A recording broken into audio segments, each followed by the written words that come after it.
we're going to our questions po. Question is, Hi Doc, how many pila ka PT sessions ang need para sa patellofemoral na injury? This is a question from Joan Bautista. So, good, thank you. Salamat sa tanong, Ma'am Joan Bautista. Yung general PT sessions for patellofemoral na injury, it depends no if the patellofemoral injury is a dislocation or just a injury, repetitive injury from running or jumping. So each patient kasi is different, and the severity naman na ay mild patellofemoral injury, na ay moderate ug na ay severe.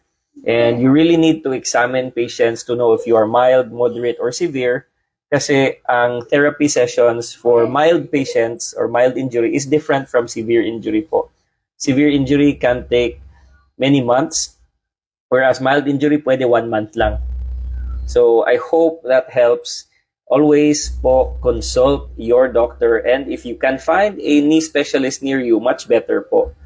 Para mahibaw-an gid nato kung mild ba ka, moderate ba ka, or severe, and para matubag ang imong pangutana na pila ka PT sessions needed, because I understand PT sessions can be expensive. Some of the patients definitely need them. Others can do self-therapy sometimes. So always consult your doctor, and I hope that helps, Ma'am Joan Bautista.